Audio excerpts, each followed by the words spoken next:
ನೋಡಿ, ಇತ್ತೀಚೆಗೆ 41 ವರ್ಷದ ಹುಡುಗ heart surgeon, highest number of surgery, 16,000 surgery ಮಾಡಿದ್ದ. ಇಲ್ಲಿ ಗುಜರಾತಲ್ಲಿ ಬೆಳಗ್ಗೆ 3 ಗಂಟೆಗೆ ಮ್ಯಾಸಿವ್ ಹಾರ್ಟ್ ಅಟ್ಯಾಕ್ ಆಗಿ ಸತ್ತೋಗ್ತಾರೆ. ನಂಬರ್ 2, 22 ವರ್ಷದ TK ಗ್ಯಾನ್ವಿ ಅಂತ ಸ್ಟಾಫ್ ನರ್ಸು, ಶಿವಮೊಗ್ಗ ಹಾಸ್ಪಿಟಲಲ್ಲಿ ಪೇಷಂಟ್ ಟ್ರೀಟ್ ಮಾಡಬೇಕಾದ್ರೆ ಅವಳಿಗೆ ಸ್ವತಃ ಹಾರ್ಟ್ ಅಟ್ಯಾಕ್ ಆಗಿ ಸತ್ತು ಹೋಗ್ತಾಳೆ ಹಾಸ್ಪಿಟಲಲ್ಲಿ. ಇನ್ಸೈಡ್ ದ ಹಾಸ್ಪಿಟಲ್ ಹೇಳ್ತಾರೆ ನಿಮಗೆ. Next, world's leading heart transplant surgeon doctor Randy Crandall. Okay, ಇಡೀ ವಿಶ್ವದಲ್ಲಿ highest number of heart transplant surgery ಮಾಡಿದ್ದಾರೆ. 45 ವರ್ಷದಲ್ಲಿ ಅವರು ತಮ್ಮ ಮನೆ ಮುಂದೆ ಪೇಪರ್ ಓದ್ಕೊಂಡು ಕೂತ್ಕೋಬೇಕಾದ್ರೆ ಹಾರ್ಟ್ ಅಟ್ಯಾಕ್ ಆಗಿ ಕೊಲ್ಯಾಪ್ಸ್ ಆಗ್ತಾರೆ. ಅವ್ರ ವೈಫು CPR ಮಾಡಿ ಆಂಬ್ಯುಲೆನ್ಸ್ ಕರೆಸಿ ಹಾಸ್ಪಿಟಲ್ ಕರ್ಕೊಂಡೋಗಿ ಅವರು ಲೈಫನ್ನು ಸೇವ್ ಮಾಡ್ಕೋತಾರೆ. ಇತ್ತೀಚೆಗೆ ಸುಮಾರು 6 ರಿಂದ 9 ಜನ ಚಿಕ್ಕ ವಯಸ್ಸಿನ ಹುಡುಗರು ಗರ್ಭ ಡ್ಯಾನ್ಸ್ ಮಾಡಬೇಕಾದ್ರೆ, ಗುಜರಾತಲ್ಲಿ ನವರಾತ್ರಿ ಡ್ಯಾನ್ಸಿಂಗಲ್ಲಿ ಗರ್ಭ ಡ್ಯಾನ್ಸ್ ಮಾಡಬೇಕಾದ್ರೆ ಸುಮಾರು 16 ರಿಂದ 30 ವರ್ಷ ಒಳಗಡೆ ಹುಡುಗ ಹುಡುಗಿಯರು ಅಲ್ಲೇ ಕೊಲ್ಯಾಪ್ಸ್ ಆಗಿ ಸತ್ತೋಗ್ತಾರೆ. ಇತ್ತೀಚೆಗೆ ನೀವು ಕೇಳ್ಪಟ್ಟಿರುವ ಹಾಸನ್ ಇನ್ಸಿಡೆಂಟು, ಸುಮಾರು 38 ಜನ ಲಾಸ್ಟು 1 ರಿಂದ 3 ತಿಂಗಳಲ್ಲಿ ಹಾರ್ಟ್ ಅಟ್ಯಾಕ್ ಆಗಿ ಸತ್ತೋಗಿದ್ದಾರೆ. ಇವೆಲ್ಲ ಏನು ತೋರಿಸುತ್ತೆ? ಆಂಬ್ಯುಲೆನ್ಸ್ ಇದು ಮಾತ್ರಕ್ಕೆ, ಹಾಸ್ಪಿಟಲ್ ಪಕ್ಕದಲ್ಲಿ ಇದು ಮಾತ್ರಕ್ಕೆ, ಹೆಲ್ತ್ ಇನ್ಶೂರೆನ್ಸ್ ಇದು ಮಾತ್ರಕ್ಕೆ, ನೀವು ಡೈಲಿ ಜಿಮ್ಗೆ ಹೋಗ್ಬಿಟ್ಟು ಫಿಟ್ ಆಗಿದ್ದು ಮಾತ್ರಕ್ಕೆ ಹಾರ್ಟ್ ಅಟ್ಯಾಕಿಂದ ನಾವು ಬಚಾವಾಗ್ತೀವಿ ಅಂತ ತಿಳ್ಕೊಬೇಡಿ. ಹಾರ್ಟ್ ಅಟ್ಯಾಕ್ ಯಾರಿಗೆ ಬೇಕಾದ್ರೂ ಆಗ್ಬೋದು, ಎಲ್ಲಿ ಬೇಕಾದ್ರೂ ಆಗ್ಬೋದು, ಯಾವುದೇ ವಾರ್ನಿಂಗ್ ಇಲ್ಲದೆ ಬರ್ಬೋದು. ಮತ್ತು ಭಾಳಷ್ಟು ಜನರಿಗೆ ಹಾರ್ಟ್ ಅಟ್ಯಾಕ್ ಟೈಮೇ ಸಿಗಲ್ಲ, ವಿದಿನ್ 1 ಮಿನಿಟಲ್ಲೇ ಸತ್ತು ಹೋಗ್ತಾರೆ. ಸೊ ಇವತ್ತು ನಿಮಗೆ ನಾನು ಹೇಳೋಕ್ಕೆ ಹೊರಟಿರೋ ವಿಷಯ ಭಾಳ ಇಂಪಾರ್ಟೆಂಟ್. ನೋಡಿ, ಒಂದು ವಿಷಯ, ನಾನು ಕಾರ್ಡಿಯಾಲಜಿಸ್ಟ್ ಅಲ್ಲ, ಆದರೆ ನಾನು allopathy doctor, acupuncturist, clinical nutritionist, functional medicine expert and chiropractor. ನಾನು ಅಮೇರಿಕನ್ ಆಸ್ಪತ್ರೆಗೆ ರಿಮೋಟ್ಲಿ ವರ್ಕ್ ಮಾಡಿದ್ದೀನಿ. ನಾನು ವರ್ಕ್ ಮಾಡಿರೋ ಆಸ್ಪತ್ರೆಗಳು ಸೇಕ್ರೆಡ್ ಹಾರ್ಟ್ ಹಾಸ್ಪಿಟಲ್ ಅಂತ ಮತ್ತು ಪ್ರೆಸ್ಬಿಟರಿ ಕೊಲಮಿನ್ ಹಾಸ್ಪಿಟಲ್ ಅಂತ. ಇಲ್ಲಿ ಭಾಳ ಫೇಮಸ್ ಕಾರ್ಡಿಯಾಲಜಿಸ್ಟ್ ವರ್ಕ್ ಮಾಡ್ತಾರೆ. ನನ್ನ ಕೆಲಸ ಅವ್ರದ್ದು ರಿಪೋರ್ಟ್ಸನ್ನು ಲೈವ್ ಆಗಿ ಸರ್ಜರಿ ನೋಡಿ ಅದನ್ನು ಅಡಿಟ್ ಮಾಡಿ ಅದರಿಂದ ಆಗೋ ತಪ್ಪುಗಳನ್ನು ಕಂಡುಹಿಡಿದು ಅದನ್ನು ನಾವು US ಕಳಿಸ್ಬೇಕಾಗತ್ತೆ. ನೋಡಿ, ನಾವು ಅಮೇರಿಕನ್ ಹಾರ್ಟ್ ಸರ್ಜನ್ಸ್ ತಪ್ಪುಗಳನ್ನು EMR ಅಲ್ಲಿ ಕಂಡುಹಿಡಬೇಕಂದ್ರೆ ನಮ್ಮ ಲೆವೆಲ್ಲು, ನಮ್ಮ ನಾಲೆಜ್ ಅವರಷ್ಟೇ ಇರಬೇಕಾಗತ್ತೆ. ಹೀಗಾಗಿ ನಾನು ಭಾಳಷ್ಟು ಸಾವಿರಾರು ಲಕ್ಷಗಳ ರಿಪೋರ್ಟನ್ನು ಎಡಿಟ್ ಮಾಡಿದ್ದೀನಿ. ಹಾರ್ಟ್ ರಿಪೋರ್ಟ್ಗಳನ್ನು, ಕಾರ್ಡಿಯೋಥೊರಾಸಿಕ್ ಸರ್ಜರಿ ರಿಪೋರ್ಟನ್ನು ಲೈವ್ ಆಗಿ ಸರ್ಜರಿ ರಿಪೋರ್ಟನ್ನು ನೋಡಿ ಪ್ರತಿಯೊಂದು ಇನ್ಸ್ಟ್ರೂಮೆಂಟ್ ಪ್ರತಿಯೊಂದನ್ನು ಚೆಕ್ ಮಾಡಿ ವೆರಿಫೈ ಮಾಡಬೇಕಾಗತ್ತೆ. ಹೀಗಾಗಿ ನಾನು ಇವತ್ತು ನಿಮಗೆ ಭಾಳಷ್ಟು ಇಂಪಾರ್ಟೆಂಟ್ ವಿಷಯ ಹೇಳ್ಕೊಡ್ತೀನಿ. ಇವತ್ತು ಯೂಟ್ಯೂಬಲ್ಲಿ ಭಾಳಷ್ಟು ವಿಡಿಯೋಗಳಿದೆ ಹಾರ್ಟ್ ಅಟ್ಯಾಕ್ ಬಗ್ಗೆ. ಆದರೆ ಭಾಳಷ್ಟು ಜನ ಏನು ಕವರ್ ಮಾಡಲ್ಲ ಅಂದರೆ ಎಲ್ಲರ ಅಲೋಪತಿ ಬಗ್ಗೆ ಮಾತ್ರ ಮಾತಾಡ್ತಾರೆ. ನಾನು ಇವತ್ತು ನಿಮಗೆ ಅಕ್ಯುಪಂಚರ್ ದೃಷ್ಟಿಯಿಂದ ಹೇಗೆ ಹಾರ್ಟ್ ಅಟ್ಯಾಕನ್ನು ತಡಿಬೇಕು, ಎಮೋಷನಲ್ ದೃಷ್ಟಿಯಿಂದ ಹೇಗೆ ತಡಿಬೇಕು, ಮತ್ತು ನೀವು ನ್ಯೂಟ್ರಿಷನ್ ಯಾವ ಥರ ಯೂಸ್ ಮಾಡ್ಕೋಬೇಕು, ಯಾರಿಗೆ ಗೊತ್ತಿರದ ವಿಷಯ ಅಂತ ಹೇಳ್ತೀನಿ ತಮಗೆ. For example, immediately heart attack ಆದರೆ ಏನು ಮಾಡಬೇಕು? ಎಲ್ಲ ಡಾಕ್ಟರ್ ಹೇಳೋದು ಆ್ಯಂಬುಲೆನ್ಸ್ ಫೋನ್ ಮಾಡಿ ಅಂತ. ಆದರೆ ಆ್ಯಂಬುಲೆನ್ಸ್ ಬರೋಕ್ಕೆ ಬೆಂಗಳೂರಲ್ಲಿ ಸುಮಾರು 5 ರಿಂದ 10 ನಿಮಿಷ ಬೇಕು, ಮತ್ತು ಆಸ್ಪತ್ರೆಗೆ ಹೋಗಬೇಕು. ಅಷ್ಟರೊಳಗಡೆ ಸಾಯೋ ಸಂಭವ ಜಾಸ್ತಿ ಇರುತ್ತೆ.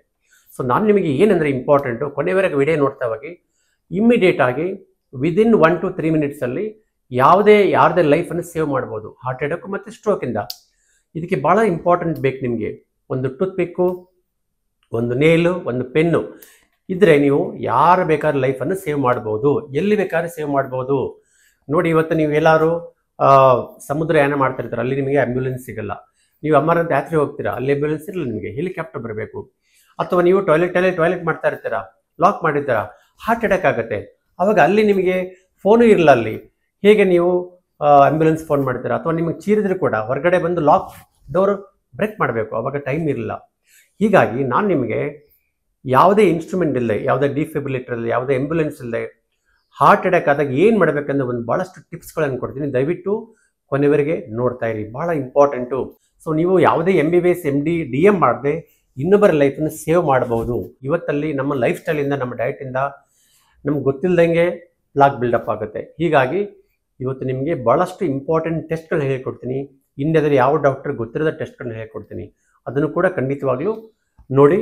ಮತ್ತು ನೀವಾಗಲೇ ನಿಮ್ಮ ಹಾರ್ಟ್ ಅಟ್ಯಾಕ್ ಆಗೋ ಚಾನ್ಸ್ ಇದೆ ಅಂತ ನೀವು ಕಂಡುಹಿಡಿಬೋದು, ಯಾವುದೇ ಲ್ಯಾಬ್ ಟೆಸ್ಟ್ ಇಲ್ಲದೆ. ಅದನ್ನು ಕೂಡ ಕೆಲವೊಂದು ಟಿಪ್ಸ್ಗಳನ್ನ ಹೇಳ್ಕೊಡ್ತೀನಿ. ಇದನ್ನು ನೀವು ದಯವಿಟ್ಟು ನೋಡಿ. ಸೊ ಲೆಟ್ ಸ್ಟಾರ್ಟ್ ನಾವು.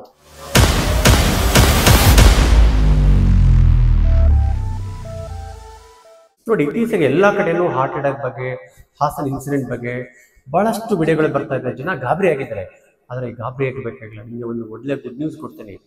ನಾನು ನಿಮಗೆ ಬರೋ 3 ವಿಡಿಯೋಗಳಲ್ಲಿ ಇದ್ರ ಬಗ್ಗೆ ಸವಿಸ್ತರವಾಗಿ ಹೇಳ್ಕೊಡ್ತೀನಿ. ನಂಬರ್ 1 ಯಾರಿಗೂ ಗೊತ್ತಿರದ ರಹಸ್ಯ ಕಾರಣಗಳು, ನಂಬರ್ 1. ನಂಬರ್ 2 ಹಾರ್ಟ್ ಅಟ್ಯಾಕ್ ಆಗೋಕ್ಕಿಂತ ಮುಂಚೆನೇ ಏನು ನಿಮ್ಮ ಬಾಡಿಯಲ್ಲಿ ಬದಲಾವಣೆ ಆಗುತ್ತೆ, ಏನು ಸೈನ್ಸ್ ಅಂಡ್ ಸಿಂಟಮ್ಸು, ನಿಮ್ಮ ನಾಲಿಗೆ ನೋಡಿಗೆ ಹೇಗೆ ಹಾರ್ಟ್ ಅಟ್ಯಾಕ್ ಆಗೋದು ಮುಂಚೆ ಗೊತ್ತಾಗುತ್ತೆ. ಈ ಥರ ಯಾರಿಗೂ ಗೊತ್ತಿರದ PCM ರಹಸ್ಯಗಳನ್ನು ಹೇಳ್ಕೊಡ್ತೇನೆ. ಮೂರನೇ ವಿಡಿಯೋ, ಹಾರ್ಟ್ ಅಟ್ಯಾಕ್ ಆದರೆ ಏನು ಮಾಡಬೇಕು, ಎಮರ್ಜೆನ್ಸಿಯಲ್ಲಿ ಆಂಬ್ಯುಲೆನ್ಸ್ ಬರೋಕ್ಕಿಂತ ಮುಂಚೆ ಪ್ರಾಣ ಉಳಿಸ್ಬೇಕಾದ್ರೆ ಒಂದು ಸಿಂಪಲ್ ಟಿಪ್ ಫಾಲೋ ಮಾಡಿ ಇನ್ನೊಬ್ಬರ ಪ್ರಾಣವನ್ನು ಉಳಿಸಬಹುದು, ಯಾವುದೇ MBBS MD ಡಿಗ್ರಿ ಇಲ್ಲದೆ. ಈ 3 ವಿಡಿಯೋಗಳನ್ನು ನೋಡ್ಬೇಕಂದ್ರೆ ದಯವಿಟ್ಟು ನಮ್ಮ ಚಾನಲ್ ಸಬ್ಸ್ಕ್ರೈಬ್ ಆಗಿ, ಲೈಕ್ ಅಂಡ್ ಶೇರ್ ಮಾಡಿ. 7S ಈಸಿಯಾಗಿ ನೆನ್ಪಿಡಕ್ಕೆ, ಬಹಳ ಈಸಿಯಾಗಿ ನೆನ್ಪಿಡ್ಬೇಕಂದ್ರೆ 7S. ನಂಬರ್ 1 ಸ್ಟ್ರೆಸ್, ಅದ್ರ ಬಗ್ಗೆ ವಿಸ್ತಾರವಾಗಿ ಹೇಳ್ಕೊಡ್ತೀನಿ ಎಲ್ಲ S ಬಗ್ಗೆ.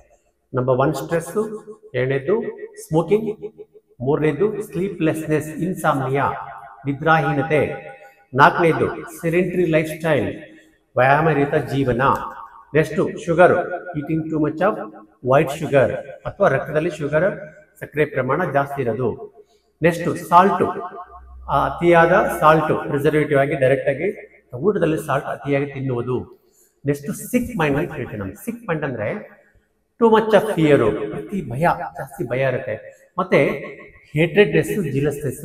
ಇದು ಯಾರಿಗೆ ಜಾಸ್ತಿ ಇರುತ್ತೆ ಅವರಿಗೆ ಹಾರ್ಟ್ ಅಟ್ಯಾಕ್ ಆಗುವ ಸಂಭವ ಜಾಸ್ತಿ.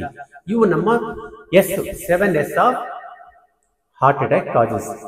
ಇದ್ರ ಜೊತೆಗೆ ಇನ್ನೂ ಕೆಲವೊಂದು ಕಾರಣಗಳಿವೆ. S ಬಗ್ಗೆ ಪ್ರತಿಯೊಂದು ಸವಿಸ್ತರವಾಗಿ ಹೇಳ್ಕೊಡ್ತೇನೆ. ಬೇರೆ ಕಾರಣ ಏನಂದ್ರೆ high BP, hypertension, diabetes. ನಿಮ್ಮ HbA1c ಅಬೋವ್ 7.5 ಇರುತ್ತೆ ಬಹಳ ವರ್ಷಗಳ ಕಾಲ, ಆವಾಗ ಹಾರ್ಟ್ ಅಟ್ಯಾಕ್ ಆಗುವ ಸಂಭವ ಜಾಸ್ತಿ ಇರುತ್ತೆ. ಮತ್ತು ನಿಮಗೆ ಹೈ BP, ಹೈಪರ್ ಟೆನ್ಷನ್ ಜಾಸ್ತಿ ಇರುತ್ತೆ, ಅನ್ಕಂಟ್ರೋಲ್ ಹೈಪರ್ ಟೆನ್ಷನ್ ಅಂತ ಹೇಳ್ತೀವಿ, ಇದು ಕೂಡ ಒಂದು ಕಾರಣ. ನೆಕ್ಸ್ಟ್ ಬಂದು ವಿಟಮಿನ್ ಡಿ ಡೆಫಿಷಿಯನ್ಸಿ. ನೀವು ಕ್ಯಾಲ್ಸಿಯಂ ಸಪ್ಲಿಮೆಂಟ್ ಹೋಗ್ತೀರಾ, ಆದರೆ ಸನ್ ಎಕ್ಸ್ಪೋಜರ್ ಇಲ್ಲ, ಎಕ್ಸರ್ಸೈಸ್ ಮಾಡಲ್ಲ, ಅವಾಗ ಕೊರೊನರಿ ಆರ್ಟರಿ ಸುತ್ತಮುತ್ತ ಕ್ಯಾಲ್ಸಿಫಿಕೇಶನ್ ಆಗಿ ಅದು ಕೂಡ ಒಂದು ಹಾರ್ಟ್ ಅಟ್ಯಾಕ್ಗೆ ಕಾರಣ ಅಂತ ಹೇಳ್ಬೋದು. ನೆಕ್ಸ್ಟ್ ಬಂದು family history.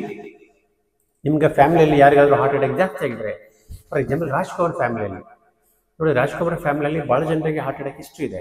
Puneeth Rajkumar example ತಗೊಳ್ಳಿ, ಶಿವರಾಜ್ ಕುಮಾರ್ ಹಾರ್ಟ್ ಅಟ್ಯಾಕ್ ಆಗಿದೆ, ನಮ್ಮ ಅಣ್ಣ ಅವರು ರಾಜ್ಕುಮಾರ್ ಕೂಡ ಹಾರ್ಟ್ ಅಟ್ಯಾಕ್ ಆಗಿತ್ತು, ಅದು ಒಂದು ಕೂಡ ಕಾರಣ ಅಂತ ಹೇಳ್ಬೋದು. ಅವರಲ್ಲಿ LPP-L8 ಒಂದು ಎಂಜೈಮ್ ಜಾಸ್ತಿ ಇರುತ್ತೆ. ಆ ಎಂಜೈಮ್ ಜಾಸ್ತಿ ಇದ್ದಾಗ ಅದು ಫ್ಯಾಮಿಲಿ ಹಿಸ್ಟ್ರಿ ಸಂಬಂಧಪಟ್ಟದ್ದು, ಅವಾಗ ಹಾರ್ಟ್ ಅಟ್ಯಾಕ್ ಆಗೋ ಸಂಭವ ಜಾಸ್ತಿ ಇರುತ್ತೆ. ಈವನ್ ಕೊಲೆಸ್ಟ್ರಾಲ್ ನಾರ್ಮಲ್ ಆಗಿದ್ರು ಕೂಡ ಹಾರ್ಟ್ ಅಟ್ಯಾಕ್ ಆಗೋ ಸಂಭವ ಜಾಸ್ತಿ ಇರುತ್ತೆ.